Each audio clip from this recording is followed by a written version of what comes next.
Hey everybody, Hoosier Jedi here with another review for you. This time I'm talking episode 4 of season 1 of Marvel's Agents of S.H.I.E.L.D. called I Spy. Overall, this episode was okay. I really wasn't super interested in what was going on with the main storyline. It was actually the stuff off on the sides, the character interaction that I thought was the much stronger aspect of this episode. And honestly, I'm also quite intrigued by the little revelation that we get as to what was going on in that research center in Sweden. So let's kind of get right into it. First of all, speaking of Sweden, that was genuinely, the footage that we saw there was genuinely filmed there in Sweden. I actually just the other day was reading an interview with some of the actors, and they mentioned that, yeah, we were really out there filming in Paris and in Sweden. Now, I'm not super familiar with Stockholm, but I do know that the subway there has some really elaborate paintings on the wall, and I was really pleased that I got to see a little bit of that in this episode. Stockholm actually does look like a pretty interesting city. I'd really like to go there sometime. Anyway, getting into it. Now, the new character that we're introduced this time around is Aquila Amador. I'm looking at my notes here. Now, to the best of my knowledge, she has no counterpart in the Marvel Universe. I'm pretty sure she's just somebody who was created for the show. And for the most part, she really just sort of seems to be there to really kind of give us more insight into Coulson. And at the end of the day, I really think this is kind of a Coulson episode. We get to see him, wanting to make up for a protege who he felt responsible for, considering what had happened to her. And she even remarks to him, where's the I told you so? And Coulson kind of says that, that's not me anymore. Once again, hitting us with yet another anvil that Coulson is not who he seems to be. Now, I can't help but wonder, is this just an aspect of, heavy-handed writing, or is this really pushing us towards some kind of a big revelation, some sort of double meaning to all this that we're just not seeing yet? And, this is a Joss Whedon show, so the surprise that you just totally didn't see coming, well, Joss has pulled more than a few of those in his career, so I'm kind of hoping that that's what we're dealing with here, because I think we've all pretty much figured out, yeah, something is messed up with Coulson. This is probably a clone or a life model decoy or something like that. Actually, it'd be kind of interesting if this was them getting into the whole thing with the Chitauri, aka the Skrulls, ability to be shapeshifters in the comics. Certainly be interesting to see the Agents of S.H.I.E.L.D. dealing with some sort of version of the secret invasion storyline from the comics, where the Skrulls replaced many Earth heroes with Skrull replacements. Actually, quite an interesting story there. Really great stuff with Spider-Woman there. Anyway, getting into it. I also definitely liked more of the developing relationship between Coulson and Skye. Here we see the protege that Coulson had who went wrong, who he feels responsible for, who just, however you want to put it. And now here you see Skye, somebody who could potentially follow that same path and hopefully turn out more successfully. Now, if you look at it that way, well, then Coulson being so enamored with her skills and her potential if she was given S.H.I.E.L.D.'s resources, if he saw this as some sort of an opportunity to make up for a past failure, then his willingness to get so on board so quickly with having Skye on the team makes a lot more sense. On the other hand, then it also seems to highlight that Ward's objections even more. That if that's the case, then Coulson really wasn't thinking clearly. He was thinking more with his emotions than with his head than we'd previously suspected.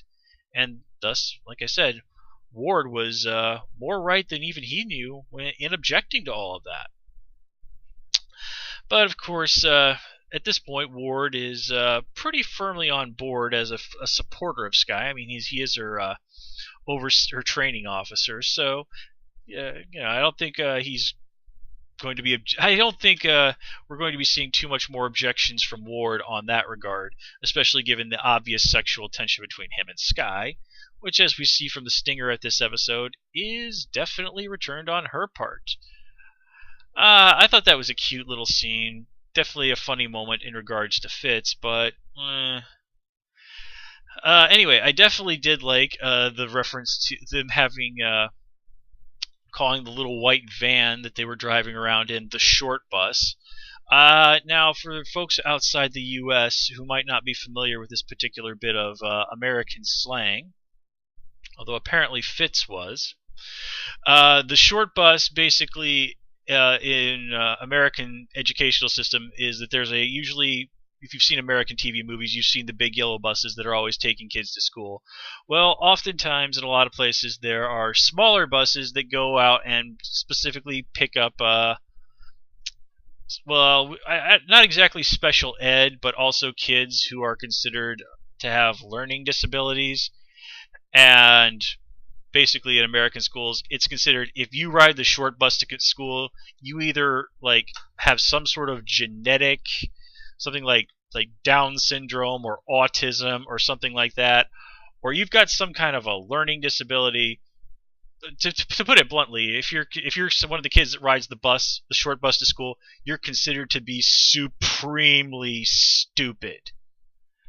And I'm sure that strikes some people as cruel, but remember, these are kids and teenagers we're dealing with. So, yeah, what the heck do you expect? And, the non-disabled kids that rode the short buses at the schools that I went to, dumb as friggin' bricks. Yeah, I said it. I said it. Because it's true. And I'm cruel. And I'm evil. And I'm bad. And you can tell that because I'm wearing a Punisher sweatshirt. Yeah. Yeah. Am I too real for you? Oh, boy. In my defense, I have been drinking wine tonight. Anyway, so speaking of, but let's get back to what's going on with Coulson. And another thing that we get to see in terms of his relationships is his continued relationship with May. And what I think here is kind of an interesting contrast. May seems like somebody who I think might have gotten on a little bit better with the old Coulson. And if that's the case, then putting her in contrast to Sky, who seems to get along quite well with the new Coulson, well, that's interesting. But out of everybody on the bus, remember though, it's May who seems to have done the best job at picking up that there's just something that's not quite right about Coulson. And she gets even more confirmation from this from Amador at the end of this episode. So you really gotta wonder, what is May gonna do about all of this? And hey, speaking of May, okay, so when she goes to take down Amador to capture her, at this point May knows that she's being controlled, that there's that cybernetic eye and all this other stuff. It doesn't seem to have occurred to her that there might be some sort of a failsafe that could be used to harm Amador. And given that she's this badass S.H.I.E.L.D. agent, how in the world does this not cross her mind? I mean, that's the sort of precaution that you would think that May herself would take if she was in the situation to do so. Not having thought of that just seems really dumb. But the show does get some serious points in they actually thought about that, because they did things in when Ward is assumed Amador's role as sort of the viewpoint character and is going into the research center. Sky tells him, don't look at your hands, watch out for that mirror. All things I was thinking about, like, if Ward looks at his hands, this is going to be a problem. If a reflective surface catches Ward's reflection, it's going to be a problem. And I like that they address this. I love when shows anticipate, I don't know if I exactly want to say my objections, but what I'm looking at and seeing potential problems and addresses them. It shows them that they are treating me as an intelligent viewer, as a thinking viewer. And I love that, because there are so many shows that just basically expect me to turn off my brain. And a certain amount of that is okay. I can live with that. But if I have to shut down all logic and common sense in order to get through an episode of a TV show, there better be like a coyote chasing a roadrunner or something, because otherwise you're asking way the heck too much. Oh, and hey, speaking of Ward in that factory, Ward, I seriously hope those security guards you shot them with the night gun, because otherwise you probably just would have be guilty of murdering some Swedish guys who were just doing their job. Just saying, man. And hey, speaking of just saying, why don't they have like a medic on this boat, huh? Why don't they have somebody who is there in case someone gets hurt?